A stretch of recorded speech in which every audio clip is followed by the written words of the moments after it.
Bonjour à tous. Voilà, donc moi je m'appelle Claire Compagnon, je suis déléguée interministérielle en charge du pilotage de la politique publique en France sur l'autisme et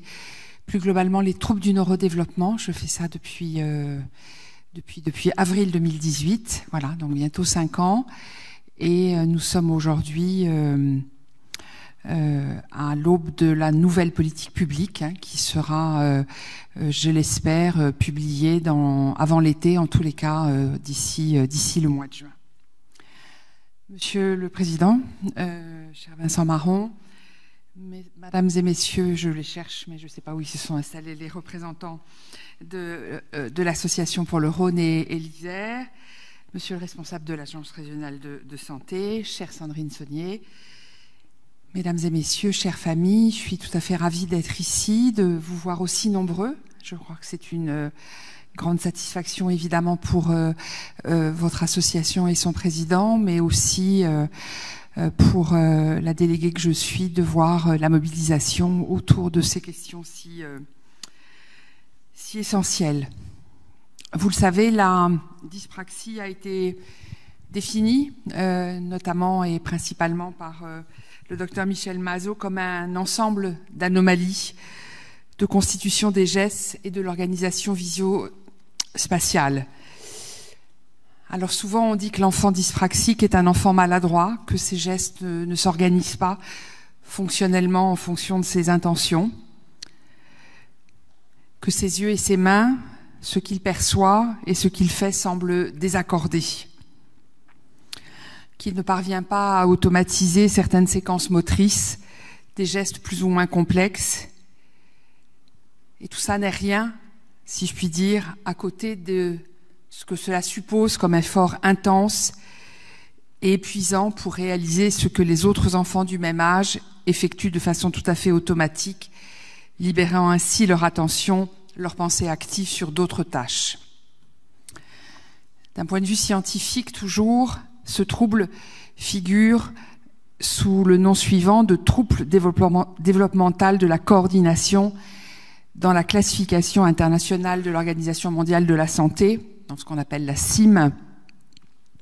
et donc dans la catégorie des troubles du neurodéveloppement, qui a fait, et c'est important et heureux, en France l'objet d'une expertise collective de l'INSERM en 2019. Ce positionnement dans les troubles du neurodéveloppement, il a plusieurs conséquences. La dyspraxie est donc, et au même titre que les autres troubles du neurodéveloppement, intégrés à la politique publique que je conduis depuis maintenant 5 ans à la demande du gouvernement. Cette stratégie nationale que nous avons co-construite avec le secteur associatif, les professionnels, les personnes elles-mêmes, elle comporte 5 engagements, dont le premier, et ce n'est pas un hasard, évidemment, est celui de la recherche. Faire que notre pays devienne un leader plus important de la recherche sur les troubles du neurodéveloppement. La question, c'est pas d'être le leader. La question, c'est d'avoir suffisamment d'équipes mobilisées sur ces questions de recherche dans notre pays pour que ce transfert entre les données de la science, les données plus fondamentales, soit bien évidemment transféré à l'ensemble des professionnels qui accompagnent ces enfants et ces adultes.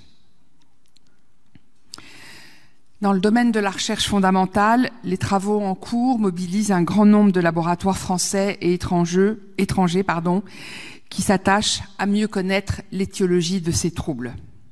Et c'est en particulier le travail que mènent aujourd'hui des équipes de généticiens qui cherchent non pas à identifier le gène de chacun des troubles concernés, mais à identifier dans le génome humain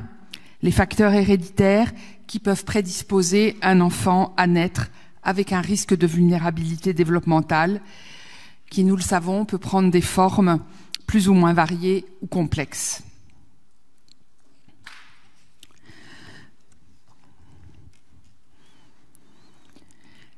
Aujourd'hui, et je crois qu'il est important de le rappeler, l'origine neurodéveloppementale de la dyspraxie ne fait plus aucun doute. Certes, il reste encore beaucoup de choses à apprendre sur son apparition, ses formes, ses degrés de sévérité, ses conséquences dans la vie entière, tout au long des parcours de vie des personnes. Ce que nous savons aujourd'hui, c'est qu'en particulier, la prématurité constitue un facteur de risque de dyspraxie particulièrement important et que la recherche doit poursuivre et intensifier l'étude des gènes candidats qui sont déjà identifiés. Je le disais tout à l'heure, la recherche figure dans l'engagement numéro 1 de la stratégie nationale autisme et troubles du neurodéveloppement. Et dans ce cadre-là, afin de structurer, de développer et d'intensifier les actions de recherche, nous avons constitué en 2019 un groupement d'intérêt scientifique autisme et troubles du neurodéveloppement, aujourd'hui dirigé par le professeur Catherine Barthélémy, et que dans le cadre de des actions pilotées menées par le GIS autisme et troubles du neurodéveloppement, plusieurs équipes travaillent aujourd'hui à une meilleure compréhension, notamment des facteurs de risque, notamment des facteurs de vulnérabilité et en particulier toutes les questions que nous pouvons nous poser aujourd'hui sur les questions environnementales. Je le disais il n'y a pas très longtemps, il y a quelques semaines, à l'occasion de la Journée mondiale de l'autisme, en rencontrant des journalistes, nous avons aujourd'hui affaire à une prévalence qui donne le vertige. Les dernières études internationales en matière de troubles du neurodéveloppement évoquent très concrètement qu'un enfant sur 6 naît ou développera un trouble du neurodéveloppement. Un enfant sur 6. Je ne sais pas ce qu'il en est pour vous, mais moi, ça me donne un peu le vertige. Le vertige parce que, bien évidemment,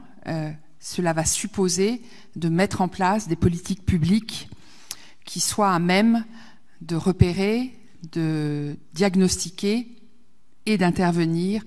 auprès de ces enfants et auprès des adultes qu'ils vont devenir. Et cette question des facteurs d'une meilleure compréhension des causes de l'autisme et plus globalement des troubles du neurodéveloppement, elle est donc centrale. Nous avons lancé il y a quelques jours la cohorte Marianne, qui est une cohorte portée par le centre hospitalier de Montpellier, le professeur Amaria Bagdadi et une équipe d'épidémiologistes qui doit permettre, en examinant, en regardant, en faisant un certain nombre de prélèvements biologiques, d'examiner auprès d'environ 3000 familles, à la fois des familles dites à risque de troubles du neurodéveloppement, parce qu'elles ont déjà un enfant qui présente ces troubles, et puis un échantillon en population générale. Et donc nous verrons dans les années qui viennent, au fur et à mesure des résultats qui apparaîtront dans le cadre de cette cohorte, comment nous pouvons mieux évaluer, mieux comprendre ces troubles. Et cet effort des chercheurs, il est essentiel, indispensable pour permettre un dépistage et un diagnostic aussi précoce que possible. Et nous le savons, comme tous les autres TND, nous savons que si l'intervention est précoce et intensive, on augmente sensiblement, très sensiblement, les chances de corriger la trajectoire développementale des enfants concernés et de prévenir ainsi le surhandicap, l'errance diagnostique que connaissent encore trop de familles et l'orientation vers des traitements ou des rééducations inadéquates. Il met dans les fonctions qui sont les miennes, les responsabilités qui sont les miennes aujourd'hui, impossible de chiffrer avec précision encore ces errements, ces erreurs, ces prises en charge inadaptées. Mais il serait tout à fait inadéquat de ma part de vous dire que cela n'existe pas. Je le sais et nous devons collectivement agir pour rectifier et prévenir ainsi le surhandicap. C'est tout l'enjeu des dispositifs de repérage et d'intervention précoce que nous développons depuis 2019 et qui permettent de donner accès le plus tôt possible à des examens et des bilans effectués par les professionnels compétents, d'organiser des prises en charge avant que le diagnostic fonctionnel soit complètement établi et d'amorcer avec les familles un dialogue et une guidance éducative rassurant, cohérent et ajusté à chaque situation singulière. Nous observons à partir des données recueillies par ces plateformes, il y en a aujourd'hui 97 sur le territoire national, il en manque encore quelques-unes pour que nous ayons une couverture de l'ensemble du territoire à 100%. Nous observons donc à partir des données recueillies par ces plateformes que la dyspraxie est extrêmement fréquemment associée à un autre trouble du neurodéveloppement, bien évidemment l'autisme, je pense aussi à la dyslexie, au TDAH et aux troubles du développement intellectuel. Et cela doit nous inciter à une vigilance collective, car selon les âges, les différents troubles que peut présenter une même personne n'ont pas le même poids dans la réalité de sa vie quotidienne. Juste vous donner encore 2-3 chiffres qui, je vais me répéter, sont là aussi assez vertigineux. Le dispositif des plateformes, des PCO, a démarré effectivement en janvier 2020,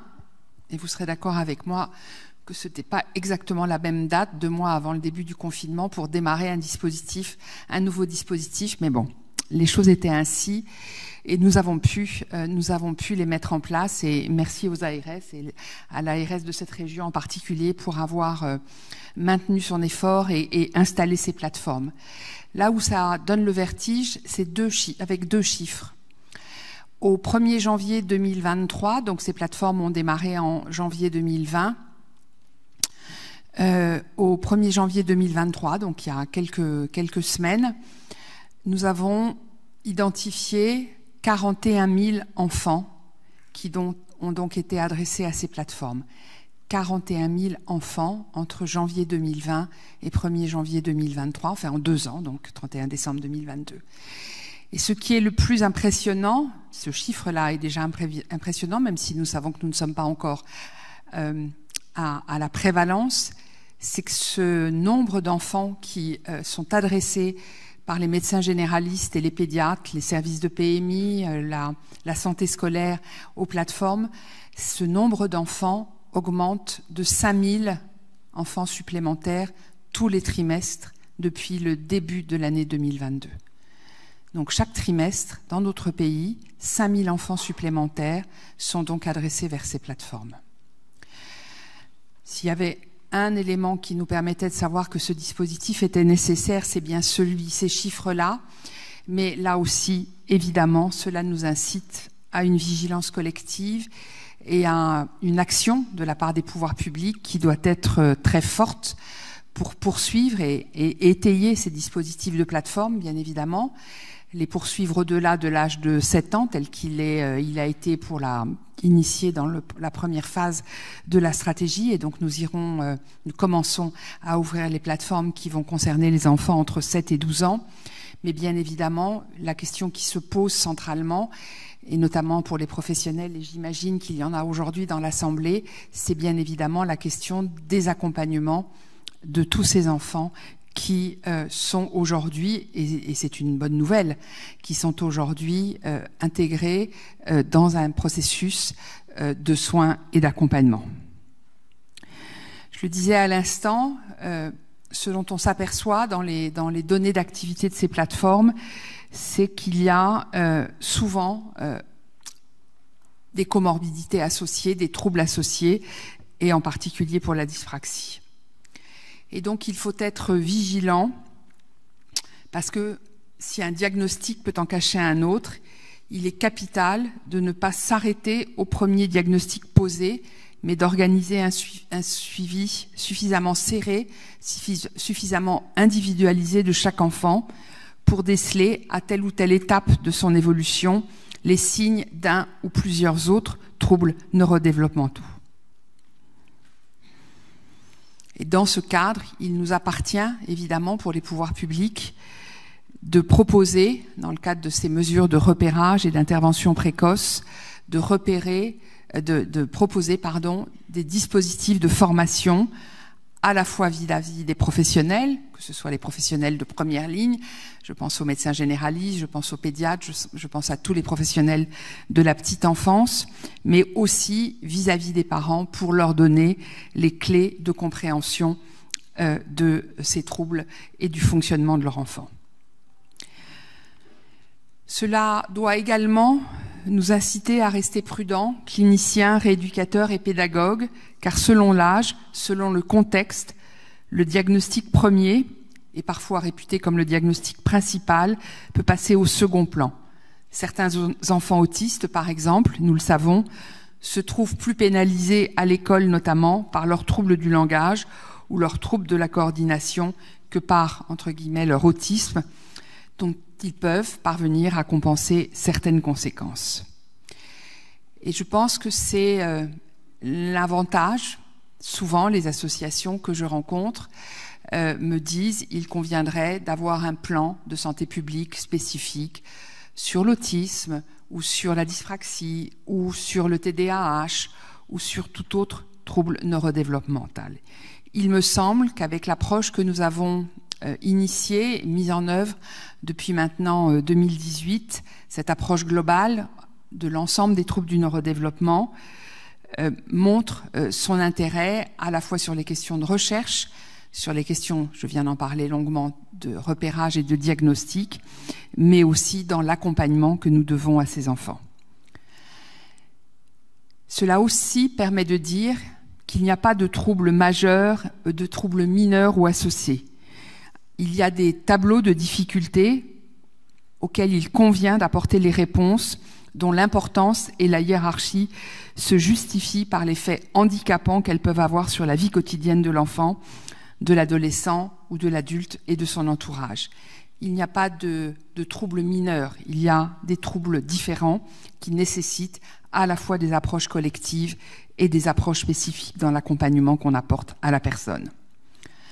Et je voudrais le redire ici parce que c'est parfois quelque chose que j'entends. Dans la famille des troubles du neurodéveloppement, il n'y a pas de parents pauvres. Et nous sommes, comme vous toutes et vous tous, convaincus qu'il convient aujourd'hui de mieux comprendre ce que l'on peut et ce que l'on doit faire pour répondre aux difficultés spécifiques des enfants qui présentent ces questions développementales, ces maladresses développementales qu'est la dyspraxie. Elle ne doit donc être jamais, et je le dis avec force, d'autant plus que je crois que c'est réuni la semaine dernière, non, pas la semaine dernière, cette semaine, je ne sais plus tout à fait à quel jour nous sommes, pardonnez-moi, j'enchaîne un peu, s'est réuni un groupe de travail consacré dans le cadre de la préparation auquel vous participiez, Monsieur le Président, dans le cadre de la préparation de la prochaine politique publique, un groupe sur les 10 en général, dans lequel effectivement la question de la dyspraxie a été portée, mais vous pourrez peut-être nous en dire plus. Et donc je veux le répéter ici, la dyspraxie ne doit donc jamais être considérée comme un symptôme annexe d'un autre trouble, mais considéré dans l'ensemble de la démarche diagnostique comme un facteur de risque de handicap à évaluer et accompagner en tant que tel. Et c'est là où il est important d'articuler la recherche clinique avec l'innovation technologique et la recherche fondamentale que j'évoquais tout à l'heure, pour notamment mettre en place, inventer, développer des outils fiables permettant d'évaluer précisément les besoins de chaque enfant et de chaque adulte et de lui proposer les réponses les plus judicieuses en termes de rééducation et de compensation. Et c'est aussi comme cela, il me semble, que l'on parvient à dessiner progressivement les formes d'accompagnement tout au long cours de l'enfant dyspraxique et de son environnement familial, ainsi que les outils adaptés à leurs expériences scolaires, sociales et professionnelles. Je pense en particulier à l'association Le Cartable Fantastique de l'association créée par Caroline Huron. Et je peux vous dire qu'il y aura la semaine prochaine, mercredi exactement, la conférence nationale du handicap qui s'était pas réunie depuis 2020, présidée par le président de la République, et que des annonces vont être faites, notamment sur la question de l'école et notamment sur une plus grande agilité pour mettre à disposition au plus vite un certain nombre d'accompagnements et d'aménagements pour les enfants. Je sais, et vous êtes un certain nombre à le partager régulièrement avec moi, que du côté de l'école, il reste beaucoup à faire en termes de formation des enseignants, de diffusion des bonnes pratiques pédagogiques, d'adaptation des parcours au niveau secondaire et au niveau supérieur, et de simplification des procédures d'aménagement d'examen. Je crois pouvoir dire que des choses ont été faites sur ce dernier point ces 2 dernières années, mais qu'il convient évidemment d'aller encore plus loin. Alors, au moment de conclure, il me semble important de vous dire, et j'espère que vous l'avez compris dans les propos qui ont été les miens